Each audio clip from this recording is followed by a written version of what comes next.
গতকাল শিক্ষা মন্ত্রণালয়ের পক্ষ থেকে প্রজ্ঞাপন জারি করা হয়েছে। ঢাকা, চট্টগ্রাম মেট্রোপলিটন শহর এবং নরসিংদী ছাড়া বাকি এলাকায় শিক্ষা প্রতিষ্ঠান ৪ তারিখ থেকে খুলে দেওয়া হবে।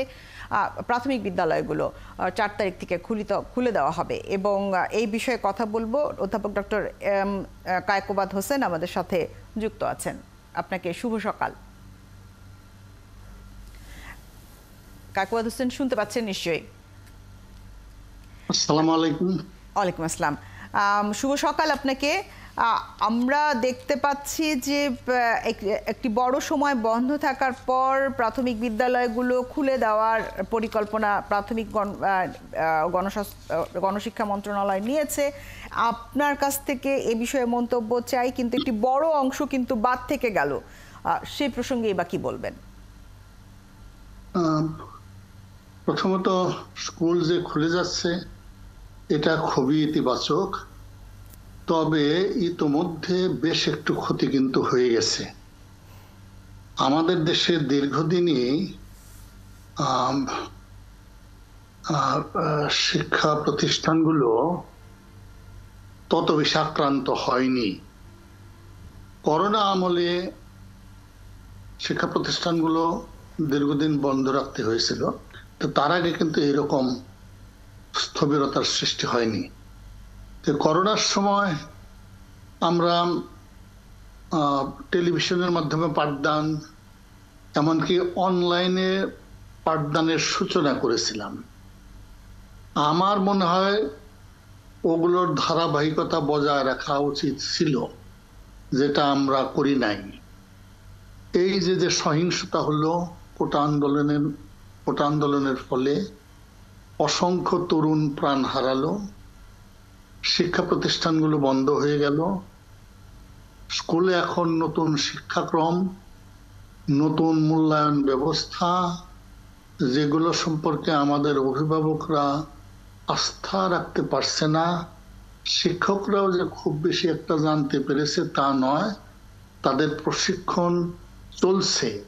মানে আমরা একটা অস্থিতিশীল পরিবেশে আছি। এর মধ্যে শিক্ষা প্রতিষ্ঠান বন্ধ হয়ে গেল।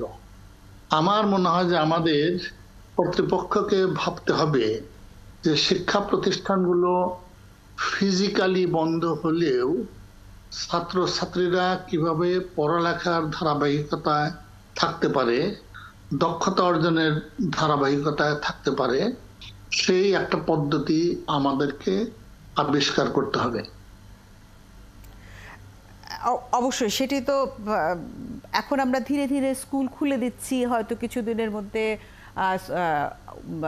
মাধ্যমিক স্তরের স্কুলও খুলবে, তারপর আর কলেজ খুলবে, কিন্তু একটু সময় সাপেক্ষ কি মনে হচ্ছে? এবং আপনার কাছে কি মনে হয় যে আমরা মেট্রোপলিটনের স্কুলগুলো বন্ধ রেখে এই যে ক্ষতি সেটিকে পোষাতে পারবো? মানে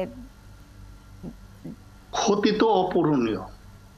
একটা দেশ, এত ঘনবসতিপূর্ণ দেশ, সেই দেশে একমাত্র উদ্বৃত্ত হলো আমাদের মানুষ, যাদেরকে শিক্ষা এবং দক্ষতা দিতে পারলে আমরা একটা সমৃদ্ধ দেশ হতে পারি।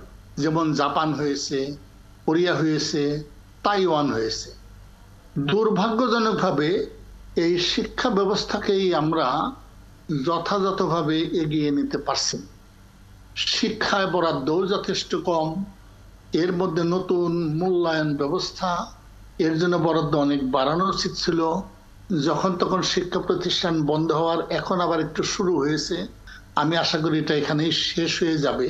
তবে আমাদেরকে পূর্ব প্রস্তুতি নেওয়া উচিত ছিল, বলা উচিত ছিল যদি শিক্ষা প্রতিষ্ঠান ফিজিক্যালিও বন্ধ থাকে, আমাদের ছাত্রছাত্রীরা কিভাবে পড়ালেখার সঙ্গে সম্পৃক্ত থাকতে পারবে তার ধারাবাহিকতা বজায় রাখতে হবে।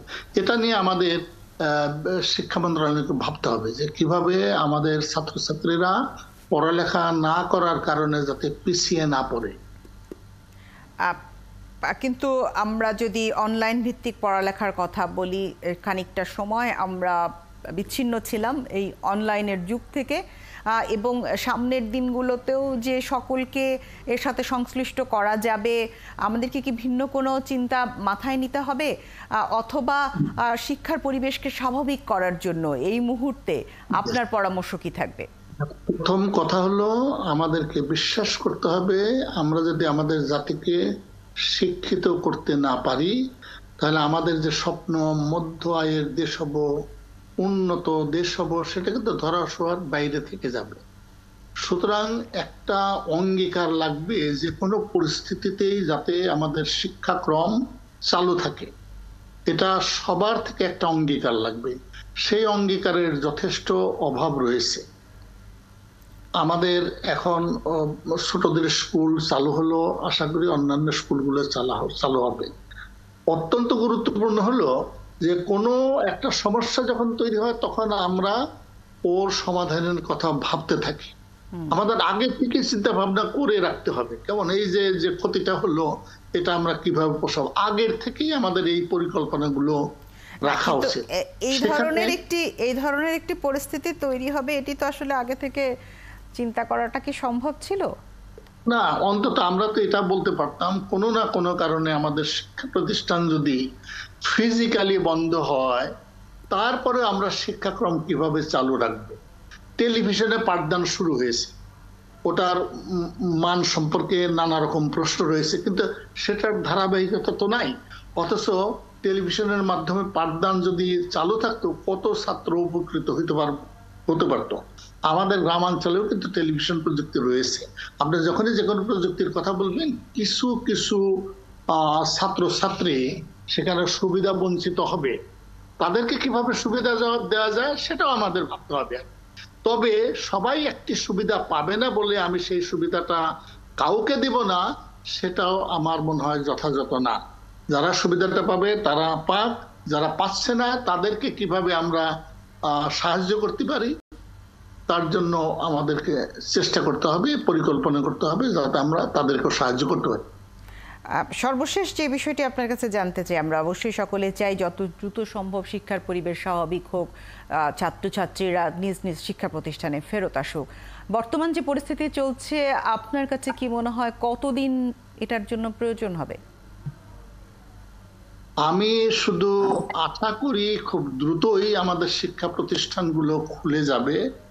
দেখেন, আমরা যতক্ষণ পর্যন্ত ভাঙচুর না করি, আইন শৃঙ্খলা পরিস্থিতির অবনতি না ঘটাই, ততক্ষণ পর্যন্ত আমরা কোনো দাবি মেনে নেই না। এটা খুব দুঃখজনক, দুর্ভাগ্যজনক। আমরা এখন স্বাধীন রাষ্ট্র, আমরা অনেক সংবেদনশীল হব, অনেক ধৈর্য আমাদের থাকবে, যুক্তি বুদ্ধি দিয়ে আমাদেরকে কাজ করতে হবে। এই দেশে যদি এত ভাঙচুর হয় তাহলে তো আমরা পিছিয়ে পড়বো, এবং পিছিয়ে পড়ছি, তাই না? আমাদেরকে অনেক ধৈর্য ধারণ করতে হবে। যে কোনো অবস্থাতে এই প্রাণহানিগুলো হলো, এতগুলো তরুণের মৃত্যু হলো, এটা তো কোনো মতেই কাঙ্ক্ষিত নয় না। আমাদের যাদের ক্ষমতা রয়েছে, যাদের শক্তি রয়েছে, তাদেরকে চিন্তা করতে হবে কিভাবে যুক্তি দিয়ে বুদ্ধি দিয়ে এই যাতে নাকি এই ভাঙচুর ইত্যাদি না ঘটে, তাদেরকে আমরা ওইদিকে উৎসাহিত না করি। আমি একবার কোরিয়া গিয়েছিলাম, Korea advanced institute of science and technology, সেখানে দেখলাম সামিয়ানা টাঙিয়ে 4-5 জন লোক বসে আছে, নিঃশব্দে বসে আছে। পরে জানলাম তারা তাদের ক্ষোভ প্রকাশ করছে কর্তৃপক্ষের বিরুদ্ধে, এবং কর্তৃপক্ষ এটা নিয়ে খুবই খুবই চিন্তিত যে তাদের কাজের জন্য এতজন মানুষ ক্ষোভ প্রকাশ করছে। আমাদের এই রকম সংবেদনশীল হতে হবে, এরকম ধৈর্য ধারণ করতে হবে। যে কোনো অবস্থাতেই শক্তি ব্যবহার করা সেটা কোনো অবস্থাতেই কাম্য নয়। আমরা এই কারণে স্বাধীন দেশ হই নাই। না, অবশ্যই নয়। এবং কিন্তু আপনি কিন্তু প্রথমে বলেছেন যে ভাঙচুর না করলে, গণ্ডগোল না করলে পারে কোনো দাবি আদায় হচ্ছে না। সেখানে এই মৌন, আমরা যদি এই কোরিয়ান পদ্ধতি ফলো করি, সেক্ষেত্রে আসলে কি সকল দেশের প্রেক্ষাপট একরকম কিনা সেটাও তো একটা বিবেচনার বিষয়, আপনার কথা থেকে যেটি আমি বুঝলাম। যারা ক্ষমতায় আছেন তাদের আরো সংবেদনশীল হতে হবে। ধন্যবাদ আপনাকে। জি।